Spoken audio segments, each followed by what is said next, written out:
Hi, hello, vanakkam, and welcome to my YouTube channel. This is the Uncreative.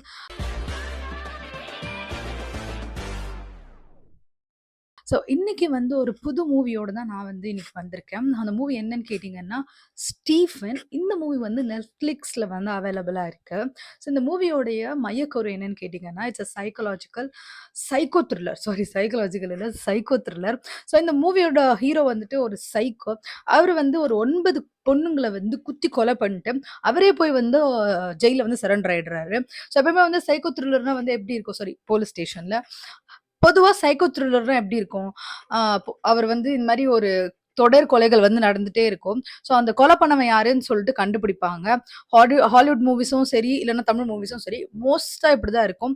Sometimes நம்மளுக்கு கொலை பண்ணவனே காட்ட மாட்டாங்க. கடைசி வரைக்கும் அவன கண்டுபிடிக்கிறது தான் கதையா இருக்கும். ஆர் எல்ஸ் நம்மளுக்கு யார் கொலை பண்றா அப்படின்றதும் முன்னாடியே காட்டிடுவாங்க. இந்த டேமர் சீரிஸ் மாதிரி வந்துட்டு. ஸோ அதுல எப்படி இருக்கும்னா, போலீஸ் வந்து கண்டுபிடிப்பாங்களா? மாட்டாங்களா? இவன் மாட்டுவானா? மாட்டானா? அந்த மாதிரி சில விஷயத்த வந்து த்ரில்லரா வந்து கொண்டு போயிட்டு இருப்பாங்க. ஸோ இந்த மூவில வந்து ரொம்ப டிஃப்ரெண்ட்டா இருந்துச்சு. ஸ்டார்ட்டிங்ல வந்து ஹீரோ போயிட்டு சரண்டர் ஆயிடுறாரு. நான் தான் கொலை பண்ணேன் அப்படின்னு சொல்லிட்டு. அப்புறம் என்னடா மூவிய முடிச்சுட்டு வீட்டுக்கு போலாமே அப்படின்னு நம்ம நெனைப்போம். பட் இன்னும் நெறைய ட்விஸ்ட் இருக்கு. ஸோ எப்பயும் போல வந்துட்டு அவர வந்து போலீஸ் கஸ்டடியில எடுத்து அவர் எதுக்காக கொலை பண்ணாரு? ஏன் கொலை பண்ணாரு? அவரோட மனநலம் எப்படி இருக்கு? ஸோ இந்த மாரி டெஸ்ட்ஸ் எல்லாமே வந்து கண்டக்ட் பண்றாங்க.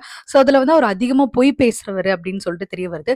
பட் இருந்தாலும் அந்த டெஸ்ட் எடுக்கக்கூடிய அந்த சைக்காலஜி ஆ மேபி சைக்காட்ரிஸ்ட்டா, சைக்காலஜிஸ்ட்டான்னு எனக்கு கரெக்ட்டா தெரியல. ஸோ போலீஸ்க்கு ஹெல்ப் பண்ணக்கூடிய ஒரு சைக்காலஜிஸ்ட் மாதிரி ஒருத்தவங்க. ஸோ அவங்க வந்து இவனுக்கு ஏதோ ஒரு பாஸ்ட் ஸ்டோரி இருக்கும். Something we are missing out. இவன் கொலை பண்ணதுக்கு ஏதோ ஒரு ரீசன் இருக்கு. ஒரு ஹிடன் ரீசன் இருக்கு அப்படின்னு சொல்லிட்டு வந்து தேடிட்டு அவன வந்து ஃபாலோ பண்ணிட்டு அவன்கிட்ட வந்து நெறைய டெஸ்ட் எல்லாமே எடுத்து அவனுடைய உண்மைகள் எல்லாமே வந்து தோண்ட ஆரம்பிக்கிறாங்க. ஸோ ஹீரோ வந்துட்டு ஒரு பேடான ஒரு ஃபேமிலி பேக்ரவுண்ட்ல இருந்து வந்திருக்காரு. ஸோ என்ன சொல்றது? ஒரு பயங்கரமான ஒரு கொடூரமா நீங்க நெனச்சே பார்க்க முடியாது. அப்படி ஒரு கொடூரமான ஒரு அப்பா, அத விட கொடூரமான ஒரு அம்மா. ஸோ இந்த மாரியான ஒரு பேக்ரவுண்ட்ல இருந்து வந்து அவரு வந்து அவரு இந்த எப்படி சொல்றது? இந்த மாரி ஒரு சைக்கோ ஆனதுக்கு வந்துட்டு இவங்க அம்மா, அப்பா தான் ரீசன் அப்படின்ற மாதிரி தான் காமிச்சிருப்பாங்க. ஒரு நிமிஷம் பவர் க்ளோஸ். எஸ். இது மாரி ஒரு சைக்கோ ஆனதுக்கு ரீசனே வந்து அவங்க அப்பா, அம்மா மாதிரி அப்படின்ற மாதிரி ஸ்டார்ட் ஆயிட்டு, அவருடைய இன்னொரு ஒரு முக்கியமான விஷயம், அவங்க லைஃப்ல வந்து அப்பா, அம்மா மட்டும் தான் இருக்காங்களா? வேற யாருனா இருக்காங்களா? ஸோ எதனால வந்துட்டு பொண்ணுங்கள எல்லாரையும் வந்து கொலை பண்ண ஸ்டார்ட் பண்றாரு? அதுக்கு என்ன ரீசன்னு? ஸோ அவங்க அப்பா, அம்மாக்கு என்ன ஆச்சு? ஸோ இது மாரி நெறைய கேள்விகள் வந்து இருக்கு. ஸோ ஃபைனலி அட் த எண்ட்ல வந்துட்டு இந்த மூவி வந்து எப்படி முடிப்பாங்கன்னு சொன்னா, அது ஒரு பிக்கெஸ்ட் ட்விஸ்ட். அது கண்டிப்பா நான் ரிவீல் பண்ணல. கண்டிப்பா நீங்க போய் பாருங்க. ஸோ எப்படி சொல்றது? உண்மையாலுமே இவர் சொல்றது எல்லாமே உண்மையான்ற மாதிரி ஒரு பிக்கெஸ்ட் ட்விஸ்ட்டோட தான் இந்த படம் வந்து முடியும். ஆ அது நீங்க கண்டிப்பா வந்து அந்த ட்விஸ்ட்டோட அந்த படத்த சேர்த்து பார்க்கும்பொழுது தான் உங்களுக்கு அந்த ஒரு என்ன சொல்றது? சுகானுபவம் வந்து கிடைக்கும். கண்டிப்பா அந்த படத்த போய் பாருங்க. அந்த படத்துல நடிச்சிருக்க அந்த ஹீரோ பேர் வந்து கோமதி சங்கர். சீரியஸா சொல்றேன். அந்த படம் வந்துட்டு ஸ்டார்ட் பண்ணும்போது ஒரு லோ பட்ஜெட் மூவி அந்த மாதிரி தான் இருந்துச்சு எனக்கு. பட் அதுல வந்து சினிமாட்டோகிராஃபி நல்லா இருந்துச்சு. அதுக்கப்புறம் அந்த எடுத்திருக்கக்கூடிய விதம் டெக்னிக்கலி படம் நல்லா இருந்துச்சு. பட் அப்பார்ட் ஃப்ரம் தட் என்னமோ ஒண்ணு வந்து இந்த யூடியூப் ஷார்ட் ஃபிலிம் பார்க்குற மாதிரி எனக்கு இருந்துச்சு. நான் அவ்வளோ பெரிய ஃபிலிம் கிரிட்டிக்கும் கிடையாது. எனக்கு ஒண்ணும் தெரியாது. பட் ஸ்டில் நான் நெறைய படம் பார்த்ததுலருந்து எனக்கு அப்படின்னு ஸ்டார்ட்டிங்ல அப்படி தோணுச்சு. சில பேர் அமெச்சூரா இருக்காங்களோ அப்படி மாரி இருந்துச்சு. பட் அந்த ஹீரோ ஒருத்தர் இருக்கார்ல, அவர் தாங்க பில்லர் ஆஃப் த மூவி மாதிரி. அந்த மொத்த மூவியுமே வந்துட்டு ஒரு வேற ஒரு கிளாஸ்க்கு வந்து அப்லிஃப்ட் பண்ணிட்டாரு அவரோட ஆக்டிங் மூலமா. செம்மையா இருந்துச்சு அவரோட ஆக்டிங் வந்துட்டு. அந்த மூவில வந்து அப்பா நடிச்சிருக்கவங்க, அம்மாவும் நடிச்சிருக்கவங்க எல்லாருமே சூப்பரா நடிச்சிருந்தாங்க. சீரியஸா இந்த ஹீரோ வந்து லைட்டா அப்படி பார்க்கும்போது வந்து மரியான் படத்துல வர தனுஷ் இந்த மொட்டை அடிச்ச மாதிரி வந்து தாடி, பனி, வெயிட்டிங், நோ மனி அந்த ஒரு சீன்ல வருவார்ல, அந்த மாரி இருந்தாரு. Is so handsome. And also very, very, very good looking and also good acting.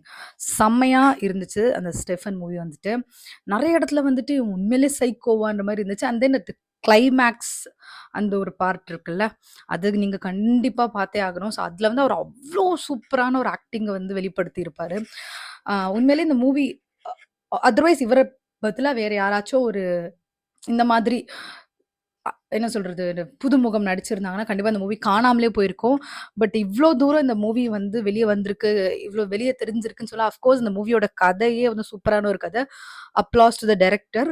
But அந்த கதைக்கு உயிர் குடுத்து, அது வந்து யாருமே அதுல முக்கியமான பெரிய ஆளுங்க கிடையாது. Just because the story and also the acting மூலமா மட்டுமே அந்த படம் வந்து அவ்ளோ சூப்பரா பண்ணியிருக்காங்க. Definitely you should give a try. Go and watch Stephen, which is in Netflix. And of course உங்களுக்கு பிடிச்சிருந்துச்சுன்னா கண்டிப்பா வந்து கமெண்ட் பண்ணுங்க. நீங்க ஆல்ரெடி பார்த்துட்டீங்கன்னா, உங்களுக்கு எப்படி இருந்துச்சு இந்த மூவி? அவரோட ஆக்டிங் வந்து உங்களுக்கு எவ்வளோ பிடிச்சிருந்துச்சுன்னு சொல்லுங்க. அதர்வைஸ் இந்த மாதிரி ஒரு என்ன ஃபைனல் ட்விஸ்ட், மூவியோட ஃபைனல்ல வந்து ஒரு சூப்பரான ட்விஸ்ட் இருக்க மாதிரி வேற எதனா ஒரு படம் இருக்குன்னு சொன்னா, கண்டிப்பா சஜெஸ்ட் பண்ணுங்க. அதையும் வந்து பார்த்துட்டு வந்து என்னுடைய தாட்ஸ உங்க கூட ஷேர் பண்ணிக்கிறேன். இன்னொரு ஒரு சூப்பரான ஒரு சூப்பரா, சுமாரான்னு தெரியல. இன்னொரு ஒரு வீடியோல சந்திக்கிறேன். டாடா! பாய்.